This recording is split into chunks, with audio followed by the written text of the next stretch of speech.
झूठ बोलने की आदत थी। इस वजह से वह महिला अपने पति से बेहद परेशान रहती थी। काफी दूर तक पैदल चलने के बाद जब मोहन ताड़ के पेड़ के पास पहुंचा तो वह औरत घर के बाहर निकली। घर के आंगन में प्रवेश करते हुए मोहन लड़खड़ा कर गिर पड़ा और उसका एक हाथ औरत के गाल पर तमाचे की तरह लग गया। रिपोर्ट ऐड औरत को लगा कि पहलवान जरूर उसके पति को जानता होगा। अपने एक हाथ से गाल मलते हुए औरत ने पहलवान को अतिथि कक्ष में बैठने के लिए कहा और उसे जलपान कराने लगी। इतने में औरत का पति वहां पहुंच गया। एक पराये मर्द के साथ अपनी पत्नी को देखकर वह गुस्से से मोहन की ओर इशारा कर पत्नी से पूछने लगा कि यह शख्स कौन है। औरत ने डरते हुए कहा कि उसे लगा कि वह परिचित है, इसलिए उसने उसे भीतर आने दिया। अपनी पत्नी की बात सुनकर वह शख्स और भी क्रोधित हो गया और लड़ने के लिए मोहन की ओर झपका। शख्स को रोकने के लिए मोहन ने अपने लोहे की छड़ उसके सिर पर रख दी, जिससे वह आदमी वहीं मर गया। ये सब दृश्य देखकर उसकी पत्नी रोने लगी। माहौल को देखकर पहलवान वहां से जाने लगा तो उस औरत ने मोहन को रोक लिया और कहने लगी कि उसके पति के अलावा घर में कमाने वाला कोई नहीं था और उनकी मृत्यु के बाद अब तुम्हें हमारे साथ ही रहना होगा। मोहन को भूतों पर दया आ जाती है और वह उनका प्रस्ताव स्वीकार कर घर चला जाता है। इसके बाद से भूत समय समय पर पहलवान के घर हर फसल पहुंचाने लगे।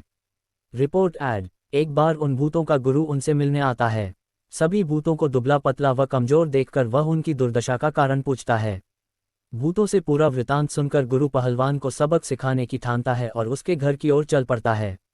भूतों का गुरु एक बिल्ली का रूप धारण कर पहलवान पर हमला करने की योजना बनाता है।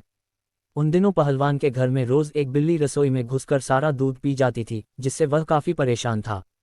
उस दिन पहलवान भी उस बिल्ली को सबक सिखाने के लिए दरवाजे के पीछे छिपकर बिल्ली का इंतजार कर रहा होता है। जैसे ही बिल्ली के रूप में भूतों का गुरु कमरे में प्रवेश करता है, पहलवान उस पर प्रहार कर देता है। Report add. पहलवान के प्रहार से भूतों के गुरु की कई हड्डियां टूट जाती हैं और वह अपने असली रूप में आकर अपनी जान बख्शने का निवेदन करने लगता है। मोहन ने भूतों के गुरु को छोड़ने पर खुद के लिए सजा चुनने के लिए कहा। ऐसे में भूतों के गुरु ने कहा कि उसे बख्शने पर वह राशन की मात्रा दोगुनी कर देगा। भूतों के गुरु की इस बात पर कुछ देर विचार करने के बाद पहलवान उसे छोड़ देता है। Report add. पहलवान के घर से निकलकर भूतों का गुरु सीधे अपने शिष्यों के पास जाता है।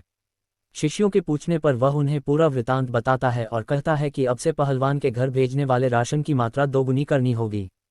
कहानी से शिक्षा। अगर आपका भाग्य बलवान हो तो विपत्तियां भी अवसर में बदल सकती हैं।